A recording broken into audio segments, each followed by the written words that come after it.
Thank you very much, Mr. Chairman. Thank you, Mr. Secretary, for being here today.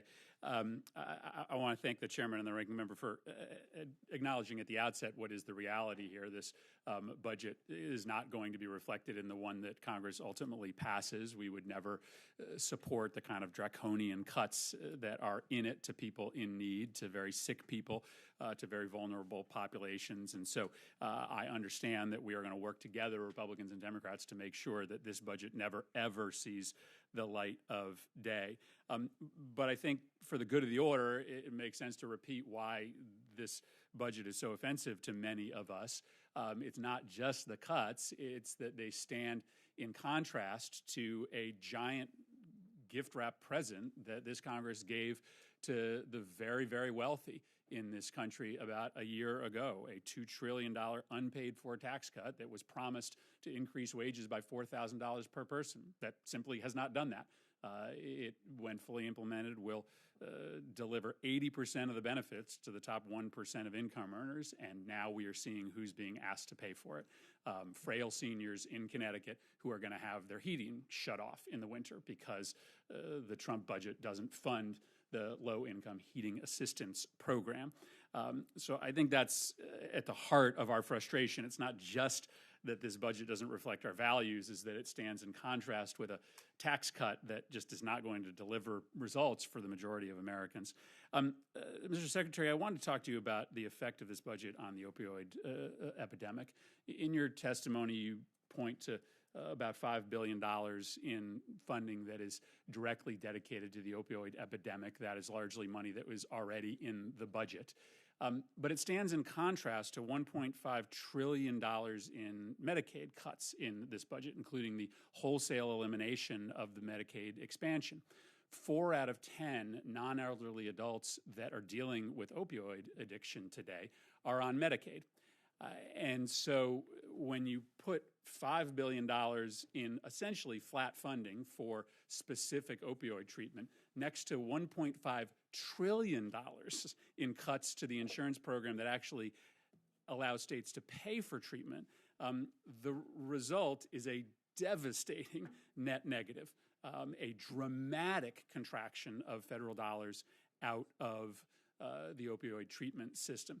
And I guess I just want to be honest what we're doing here.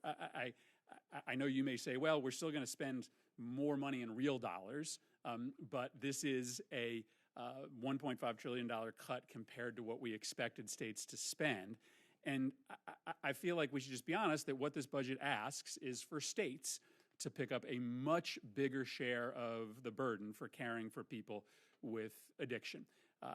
And that this national emergency we declared comes with it an expectation that the federal government will do less and states will do more. Connecticut will try to scramble to come up with the money when we lose 100,000 people off of the rolls of our Medicaid program.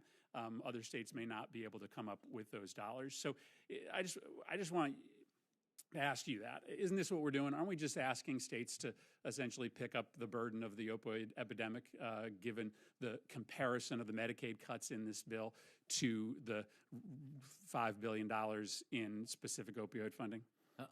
I don't think so.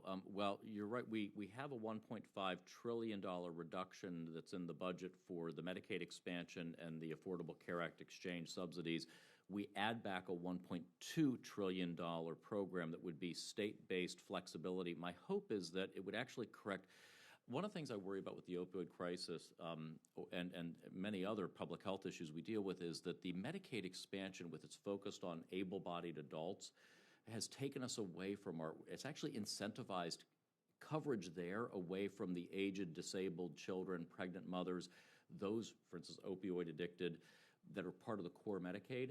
And my hope is that with the $1.2 trillion program and the complete flexibility for the states on that money, that they actually would focus that in areas like you just talked about, where the needs are greatest, and really prioritize in those areas. And it might actually enhance coverage and access for those individuals that we all care so much about.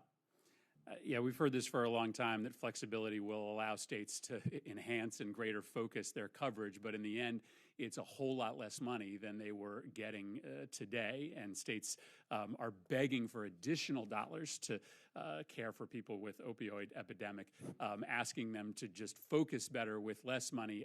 I just think ignores the feedback that all of us are getting, Republicans and Democrats, about the realities on the ground. Thank you, Mr. Chairman.